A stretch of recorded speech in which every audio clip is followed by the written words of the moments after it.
there, this is Benita coming to you from Huntsville, Alabama. Again, I tell you, today is inspection day, watering day, feeding day, all of that today. I'm off from work and I needed to spend some much needed time with my fowls. I don't know if you remember on another video I had said that I had this wonderful idea to put them outside and let them get some sunshine.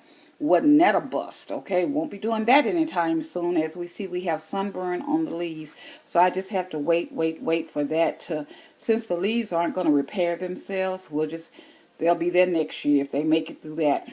I'm looking at, when I first started this, and all the orchids of course had blooms and they had real pretty leaves and lushness, and that was going well.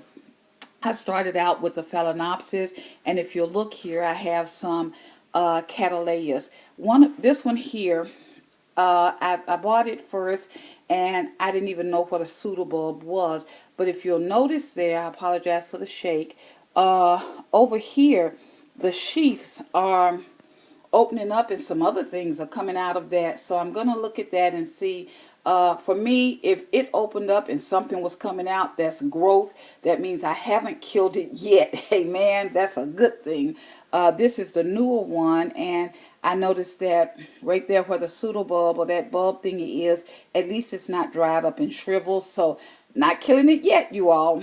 I did notice that the roots, because they were, as what they say, bag babies out of the store, the roots were all dried, desiccated, and for some reason it's getting better. In the sphagnum moss, they've been able to stay whatever they need to stay or do. I have to let them dry out, because what I have learned finally after watching many videos, Cattleyas like a drier period, and they don't like to be as wet as what the Phalaenopsis like. Here in the back we have that Phalaenopsis there. That was the one I got for $2.99. So I'm really excited. It's still doing its thing. The spikes are no longer blooming. I'm okay with that. We'll see. So today was inspection day, and as I did, now this, okay, let me share with you what's going on. Is I have the pots with the holes in it and slits and stuff, and I just set it over there in a glass jar. So here we have another one, and it had those crazy spikes. So today I cut the spikes off, and we're just going to deal with the with that. Here we have a yellowing leaf. Not so concerned about that, because upon closer inspection, there down there, I think it's either a spike or a root. I'm not sure. At first I thought it was a spike, and now I'm not so sure. As you notice, everything is in sphagnum moss, and that's quite okay. And it's just doing okay. Look, there's root growth, and if you notice, there's another yellow leaf. And sometimes leaves die. Okay, so I can't be sad about that. One of the things that I did notice was, when I started this, and I was really excited about all of that, and as the blooms began to die off, I realized, and I began to work with making sure I tried to save the plant.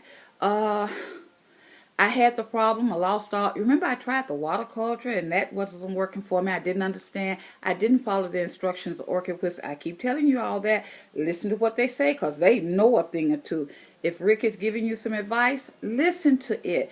If Rose is giving you some advice and you're watching her, listen. They know what they're talking about, okay? They've been doing this a lot longer than the newbies, okay? So I didn't do that because I was the enthusiast, yeah. But what happened was, after I began to work with them, I began to become attached to the plants themselves. I really began to, so I really want them to live. I had to abandon worrying about the process and be more concerned about the plant. So now, even though they're not in bloom and they're not all pretty, I get to see what they're made of, and I have a true fondness to them. Now, don't be surprised, I've lost a few. I think I got up to, in the video, I got up to 14.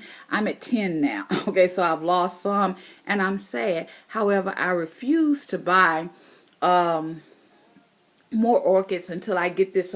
I'm not going to continue to spend money and then have them die. So let me just perfect the process or learn more about what I'm doing and what they need.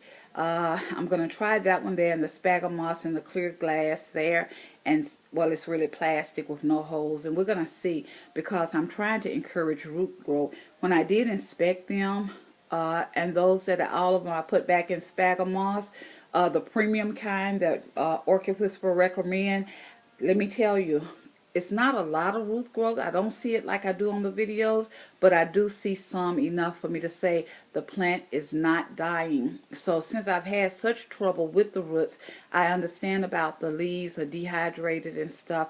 I'm just going to be patient and see if that's going to turn around as they get better root system. I hope this has been helpful. At least it lets you see where I am and what's going on. Continue to be blessed. Have a great day. Hit like if you did. And if you haven't subscribed, I would love it if you would. Have a blessed day.